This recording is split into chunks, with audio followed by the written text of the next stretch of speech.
Mon mari et son avocat m'ont forcé à signer la convention de divorce et voulaient me dépouiller de tous nos biens communs. Puis, mon avocat a révélé une clause cachée. Les portes en acajou de la salle d'audience 302 se refermèrent, scellant 10 ans de mariage dans un unique dossier cartonné. Mon mari, le milliardaire, affichait un sourire narquois, certain de venir de me dépouiller jusqu'au dernier centime. Mais l'encre de l'accord de divorce était à peine sèche lorsque mon avocat se leva, souriant pour la toute première fois. L'air à l'intérieur du tribunal de grande instance de Paris était pratiquement suffocant, épais d'une tension qui ne suit que le démantèlement amer d'une vie construite à deux. La pluie battait contre les hautes fenêtres cintrées de la salle d'audience 302, projetant des ombres longues et erratiques sur le parquet de chêne poli. À la table du demandeur était assis Antoine Dubois, vêtu d'un costume smalto sur mesure gris anthracite, une Rolex Daytona brillant à son poignet. Il ressemblait moins à un homme regardant son mariage se dissoudre légalement qu'à un raideur d'entreprise venant de réussir une OPA hostile sur une société rivale. À ses côtés se tenait son avocate principale, maître Béatrice Lemoine, une femme connue dans les cercles juridiques d'élite de Paris comme la « veuve de fer ». Elle avait la réputation de laisser les ex-conjoints de ses clients avec rien d'autre que les vêtements qu'ils portaient et une montagne de frais de justice. Aujourd'hui, elle semblait particulièrement triomphante, ses traits acérés figés dans une expression prédatrice alors qu'elle organisait une pile de documents financiers lourdement caviardés. De l'autre côté de l'allée, à la table de la défenderesse, j'étais assise. Je portais un simple trench coat beige sans marque par-dessus une robe bleu marine discrète. Ma posture était droite, mes mains sagement croisées sur mes genoux. Il n'y avait ni larmes, ni lèvres tremblantes, aucun signe de la dévastation que l'on pourrait attendre d'une femme sur le point d'être entièrement exclue d'un empire de plusieurs milliards d'euros qu'elle avait contribué à bâtir. Quand Antoine a lancé « Dubois Innovation » dans notre appartement exigu du 19e arrondissement, c'est moi qui faisais des doubles services dans un bistrot pour payer les factures. C'est moi qui relisais ses premières présentations commerciales à 3 heures du matin. Mais maintenant que l'entreprise était un géant de la tech, Antoine avait décidé que je ne correspondais plus à son image publique, me remplaçant par une ancienne reine de beauté de 24 ans.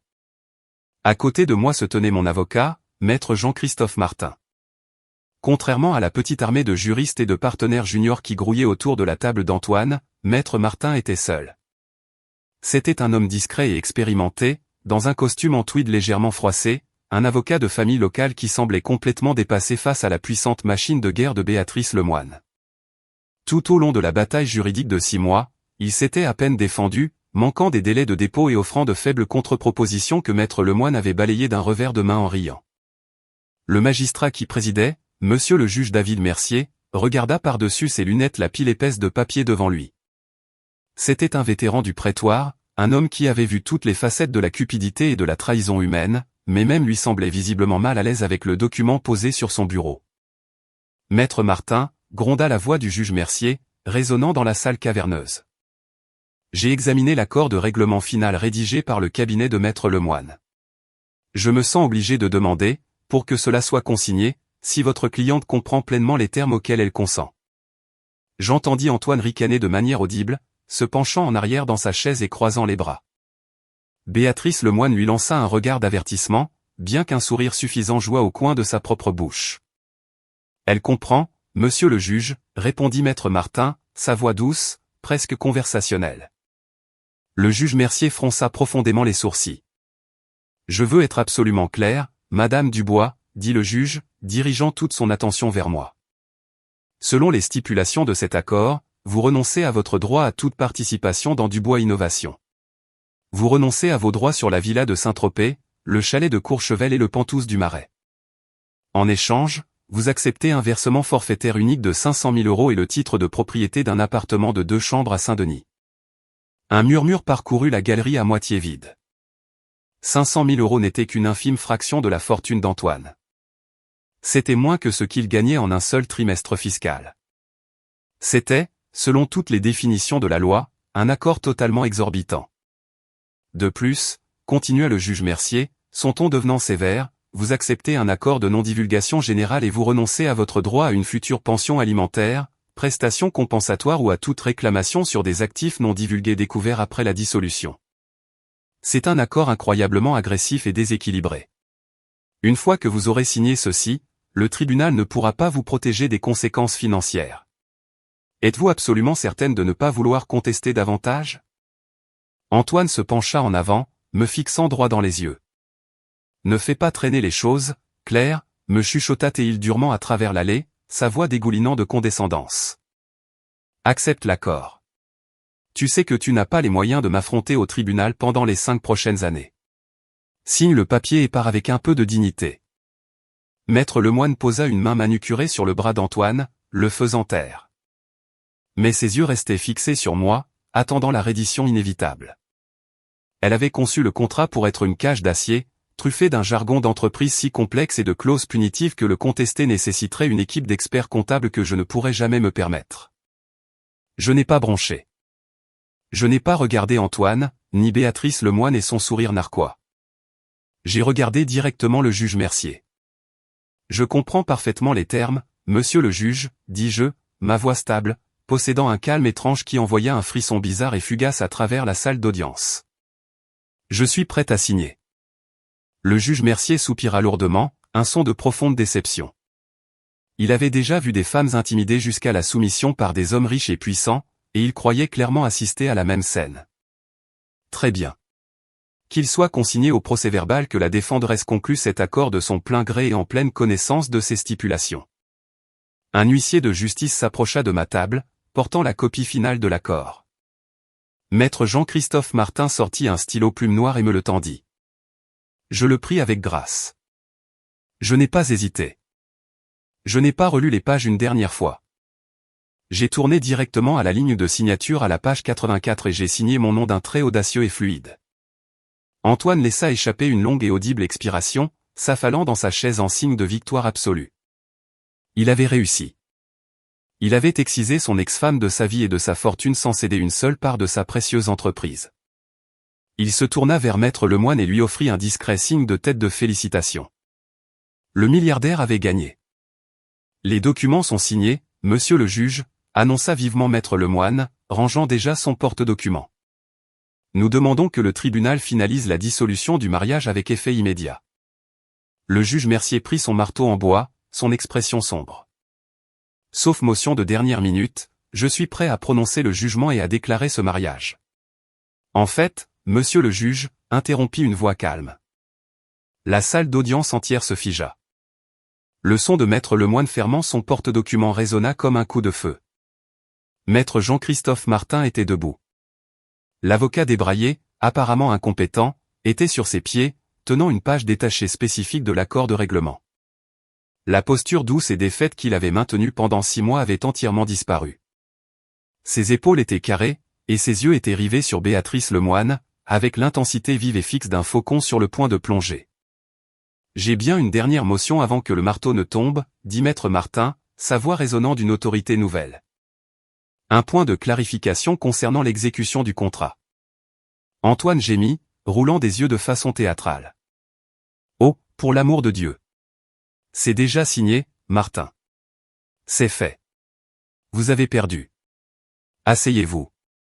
Monsieur Dubois, veuillez vous contenir ou je vous placerai en état d'outrage à magistrat, aboya soudainement le juge Mercier, intrigué par le changement soudain d'attitude de mon avocat. Il tourna son attention vers Maître Martin. Quelle est votre motion, maître? L'encre est déjà sur le papier. Exactement, monsieur le juge, dit Maître Martin, sortant de derrière sa table et arpentant lentement le centre de la pièce. L'encre est sur le papier, rendant le contrat juridiquement contraignant, c'est pourquoi ma cliente souhaite exercer formellement ses droits en vertu de la section 7, article 14, paragraphe C, du règlement rédigé. La clause d'indemnisation et de rétention d'actifs offshore. La tête de Béatrice Lemoine se redressa d'un coup. Un sillon profond et soudain apparut entre ses sourcils parfaitement épilés. Elle ouvrit rapidement un double du volumineux classeur de l'accord, ses doigts cherchant frénétiquement la page 42. Monsieur le juge, c'est très inhabituel, objecta Maître Lemoine, bien que sa voix manquât de son mordant habituel. Cette clause régit simplement la séparation des entités corporatives internationales. Elle n'a aucune incidence sur l'exécution immédiate. Oh, mais si, Maître Lemoine, répliqua Maître Martin, un sourire aussi fin qu'une lame de rasoir traversant son visage. Il tendit un document à l'huissier pour le transmettre au juge. Pour le bénéfice de la Cour, permettez-moi de lire la formulation exacte de la clause, méticuleusement rédigée par la propre équipe juridique exceptionnellement coûteuse de Monsieur Dubois. Maître Martin ajusta ses lunettes et lut à haute voix, sa voix se projetant clairement. Tous les actifs, participations, propriétés intellectuelles ou capitaux financiers abrités au sein de l'entité corporative offshore connue sous le nom de Horizon Apex Holdings SARL, enregistrée aux îles Caïmans, resteront la propriété unique, absolue et incontestée de son principal détenteur enregistré à la date et à l'heure exacte de l'exécution de ce document. La partie adverse renonce par la présente à tous ses droits futurs de contester, réclamer ou poursuivre en justice lesdits actifs. Antoine ricana. Ouais. Et alors? Horizon Apex est ma société holding privée. C'est là que je garde les capitaux liquides internationaux.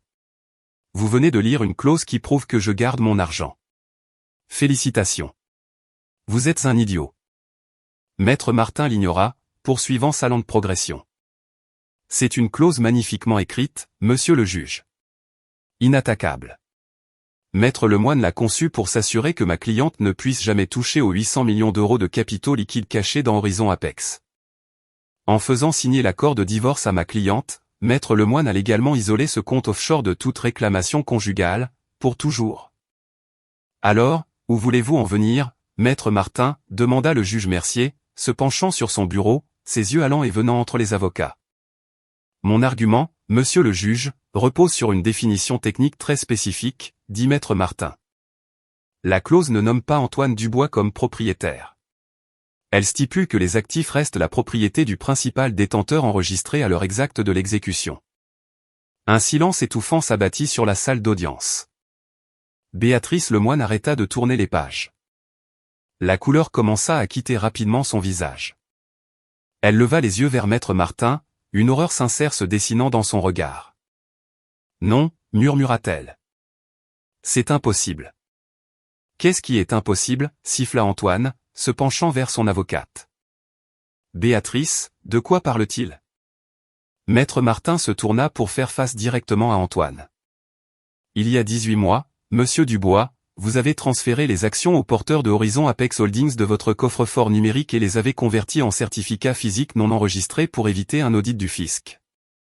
Vous avez caché ces certificats dans un coffre-fort au sol dans le chalet de Courchevel. Un coffre-fort dont vous pensiez être le seul à connaître la combinaison. L'expression suffisante d'Antoine s'évapora. Son visage devint d'un gris cendré et maladif. Sa bouche s'ouvrit, mais aucun son n'en sortit. Il y a 3 mois, continua Maître Martin, sa voix sonnant comme une cloche dans la pièce silencieuse, avant qu'un quelconque papier de divorce ne soit déposé, ma cliente a visité le chalet de Courchevel. En tant que votre épouse légitime à l'époque, elle avait parfaitement le droit d'accéder à la propriété. Et en tant que personne qui vous a aidé à ouvrir votre premier compte en banque, elle savait que vous utilisiez le nom de votre chien d'enfance, combiné à l'année de naissance de votre mère. Pour tous les codes d'accès de votre vie. Objection, cria presque Maître Lemoine, se levant d'un bond, sa chaise tombant bruyamment en arrière sur le sol. Monsieur le juge, c'est du vol. C'est une acquisition illégale de biens d'entreprise. Au contraire, monsieur le juge, rétorqua Maître Martin, sa voix dominant la sienne. Les certificats étaient des actions aux porteurs non enregistrés. Selon le droit financier international, la propriété d'une action au porteur est déterminée uniquement par la possession physique. De plus, je viens de soumettre à la Cour des documents prouvant que ma cliente a légalement enregistré ses actions sous sa propre fiducie privée il y a 48 heures. Le juge Mercier parcourut rapidement les documents que l'huissier lui avait remis. Ses yeux s'écarquillèrent légèrement avant qu'un lent et indubitable air d'amusement ne s'installe sur son visage buriné. Ces documents semblent être authentifiés, nota le juge, regardant Antoine. Le registre des Caïmans confirme le transfert. Non, non, non, cria Antoine, frappant des mains sur la table en acajou et se levant d'un bond. Elle les a volés. C'est mon argent. C'est 800 millions d'euros. Vous ne pouvez pas la laisser faire ça. Monsieur Dubois, vous dépassez les bornes. Le juge Mercier frappa sèchement son marteau. Monsieur le juge, dit Maître Martin avec aisance, coupant court au chaos. Que monsieur Dubois croit que les actions ont été volées est totalement hors de propos maintenant. Il y a moins de 5 minutes, ma cliente a signé l'accord de divorce, ce même accord rédigé par l'équipe de monsieur Dubois. Et conformément à la section 7, article 14, paragraphe C, Monsieur Dubois a explicitement et légalement accepté que quiconque était le principal détenteur enregistré de Horizon Apex Holdings au moment de la signature conserve l'intégralité des actifs, libre de toute future contestation. Maître Martin fit une pause, laissant la réalité dévastatrice de la situation s'abattre sur la table du demandeur. Antoine Dubois n'a pas seulement donné sans le savoir 800 millions d'euros à sa femme, conclut Maître Martin, regardant droit dans les yeux de Béatrice Lemoine tremblante. Il l'a en fait forcé à signer un contrat inattaquable, rendant définitivement illégal pour lui de jamais les réclamer. Le silence dans la salle d'audience 302 était absolu, épais et lourd comme du béton humide. Pendant plusieurs secondes angoissantes, le seul son était le tambourinement rythmique de la pluie parisienne contre les hautes fenêtres cintrées. Puis Antoine explosa. « Salope calculatrice et voleuse », rugit-il en se jetant à travers l'allée. Il ne fit même pas un pas complet avant que deux huissiers au cou de taureau ne l'interceptent, agrippant son costume sur mesure et le forçant à se rasseoir dans sa lourde chaise en chêne. « Ordre », tonna le juge Mercier, frappant son marteau en bois avec une force si terrifiante que le son claqua comme un fouet. Un autre éclat de ce genre, « Monsieur Dubois, et je vous ferai menotter et placer en détention pour outrage à magistrat. Vous allez vous asseoir et rester silencieux ou, que Dieu me pardonne, vous quitterez cette salle d'audience menottée. » Antoine s'assit, la poitrine haletante, le visage d'un violet marbré de fureur. Les veines de son cou pulsaient violemment contre son col blanc amidonné.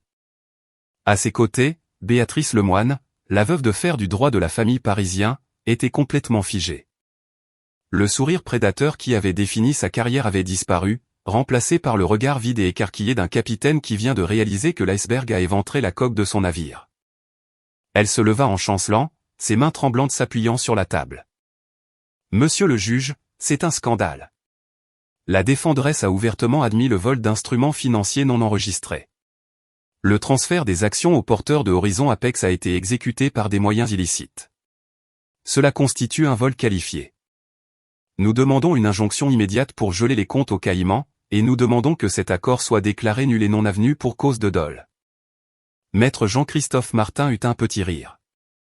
C'était un son bas et rauque qui résonna de manière dévastatrice dans la pièce silencieuse. Il ajusta sa veste en tweed froissé, imperturbable face à la panique de l'avocate de renom. Le dol, Maître Lemoine, contrat-il, sa voix parfaitement égale. C'est une théorie juridique fascinante. Cependant, elle repose sur un précédent juridique très spécifique. Pour que Monsieur Dubois puisse prétendre que ma cliente lui a volé 800 millions d'euros, il doit d'abord prouver légalement que ces 800 millions d'euros lui appartenaient en premier lieu. Maître Martin retourna à sa table, prit un unique document lourdement tamponné et le tendit à l'huissier. Monsieur le juge, j'attire votre attention sur la pièce AE4, la déclaration financière sous serment soumise par Monsieur Antoine Dubois à cette même cour il y a à peine 3 mois. À la page 12, section 4, concernant les actifs internationaux et les holdings offshore, Monsieur Dubois a explicitement coché la case marquée néant. Il a ensuite signé son nom au bas de ce document, sous peine de parjure. Le piège venait de se refermer, brutalement. Béatrice Lemoine recula physiquement comme si elle avait été frappée. Elle s'effondra dans son fauteuil en cuir, toute combativité l'ayant quittée instantanément.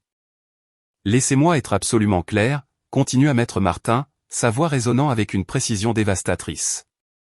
Si Monsieur Dubois souhaite contester la propriété de la société Horizon Apex Holdings, il doit déclarer au procès-verbal qu'il a menti dans ses déclarations financières sous serment. Il doit admettre avoir caché près d'1 milliard d'euros au fisc, à l'autorité des marchés financiers et à ce tribunal. Ce faisant, il avouera de multiples crimes fédéraux, notamment le parjure, la fraude fiscale et la fraude électronique.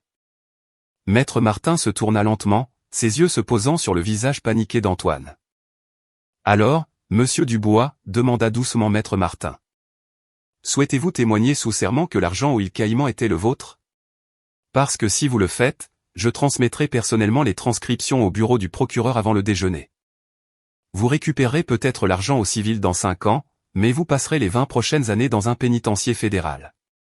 Alternativement, vous pouvez reconnaître que l'argent n'a jamais été le vôtre, que ma cliente a acquis une entité corporative abandonnée, et vous pouvez repartir en homme libre, bien que beaucoup plus pauvre. » Antoine étouffait. L'air avait été aspiré de la pièce.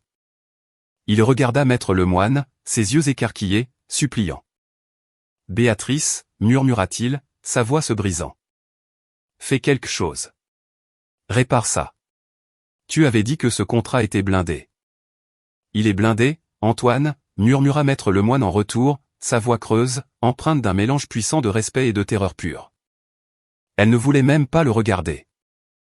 Mais tu es du mauvais côté du canon. Le juge Mercier enleva lentement ses lunettes, se frottant l'arête du nez. Il regarda Antoine Dubois avec un mélange de dégoût et de profonde pitié. La doctrine des « mains propres » en droit était absolue. Une partie ne peut demander une réparation équitable ou profiter du tribunal si elle a agi de manière contraire à l'éthique ou illégale en relation avec l'objet du litige. Antoine avait essayé de jouer à Dieu avec ses finances, et j'avais instrumentalisé son propre orgueil contre lui. Maître Martin a raison, déclara le juge Mercier, sa voix résonnant avec une finalité absolue. Ce tribunal n'examinera pas les motions basées sur des actifs que le demandeur a juré sous serment ne pas exister. En ce qui concerne la loi, Monsieur Dubois n'a aucune qualité pour revendiquer les fonds d'Horizon Apex, car cela nécessiterait un aveu de parjure dans ma salle d'audience. Mais c'est mon entreprise, s'écria Antoine, sa façade de milliardaire entièrement brisée. Il ressemblait à un enfant effrayé et désespéré. Dubois Innovation a besoin de ce capital. C'est la garantie pour le prêt-relais avec Apollo Global. Si je n'ai pas ces 800 millions de réserves liquides d'ici vendredi, la société de capital investissement lancera un appel de marge. Ils saisiront mes droits de vote.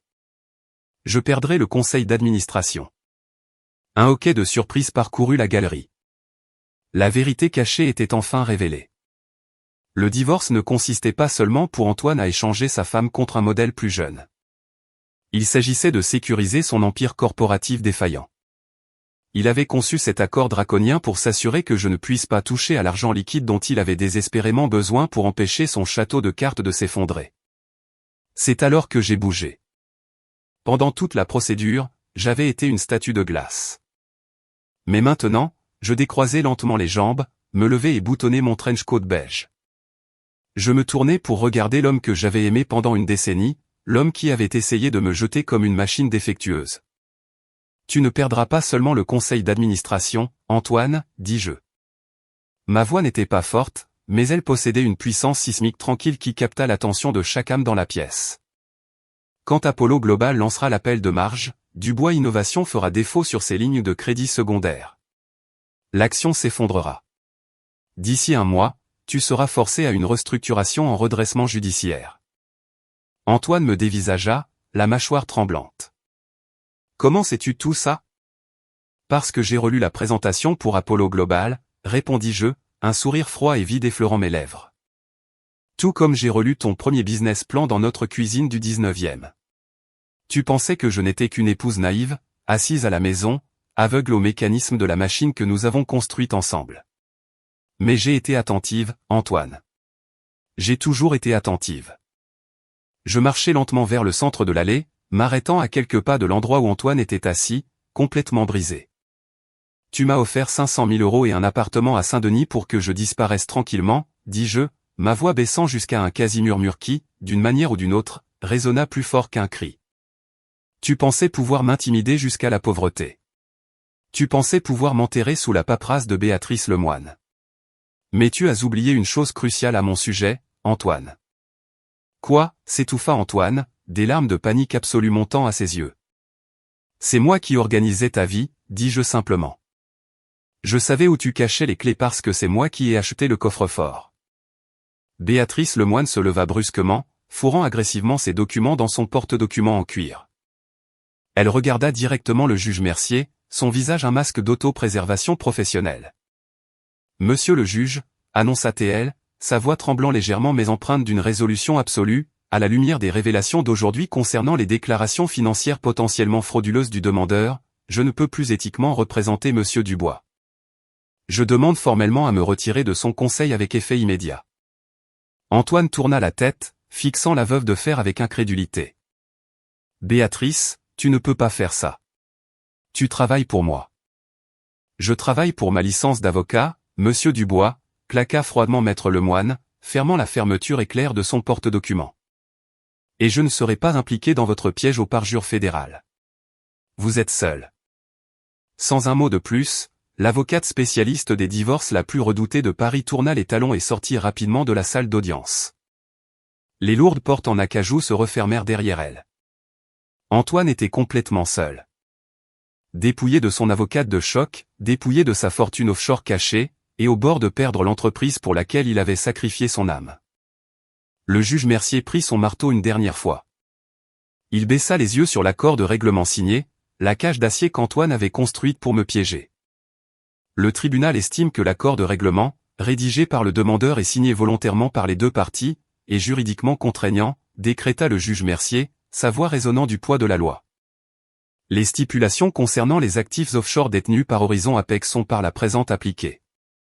La défenderesse, ayant légalement acquis la participation majoritaire avant l'exécution, conserve la propriété exclusive de ses actifs. Le demandeur reçoit exactement ce qu'il a demandé. Le juge leva le maillet en bois. Le mariage entre Antoine et Claire Dubois est officiellement dissous. Bang. Le son du marteau frappant le bois fut le son d'un empire qui s'effondre. Antoine s'effondra en avant sur la table, enfouissant son visage dans ses mains alors qu'un sanglot misérable et brisé s'échappait de sa gorge. Le milliardaire invincible avait disparu, remplacé par un homme ruiné qui avait orchestré sa propre chute spectaculaire. Maître Jean-Christophe Martin rassembla tranquillement ses dossiers, fermant sa modeste sacoche en cuir. Il me regarda et m'offrit un petit signe de tête respectueux. Nous en avons terminé ici, Madame Dubois. Je suggère que nous partions avant que la presse n'ait vent de ce qui vient d'arriver au deal avec Apollo Global. Je n'ai pas jeté un regard en arrière vers Antoine. Il n'y avait aucune jubilation, aucune acclamation victorieuse. La vengeance était absolue, et elle n'avait pas besoin d'oxygène supplémentaire. Je me suis simplement retourné et j'ai descendu l'allée centrale de la salle d'audience 302. Le son de mes pas résonnait sur le parquet de chêne poli. J'ai poussé les lourdes portes en acajou et je suis sorti dans le grand hall du palais de justice. L'orage au dehors s'était calmé, la pluie battante laissant place à des traînées de lumière pâle et brillante du soleil de l'après-midi perçant à travers les nuages. J'ai relevé le col de mon trench coat, je suis descendu sur les marches de marbre du tribunal de grande instance de Paris, et je me suis avancé dans la ville, une femme libre à la tête de 800 millions d'euros, entièrement libérée des ombres du passé. Ce coup de maître juridique vous a-t-il laissé sans voix ? J'ai prouvé que l'arme la plus puissante dans n'importe quel tribunal n'est pas l'avocat le plus cher. C'est la vérité, le timing et une stratégie sans faille.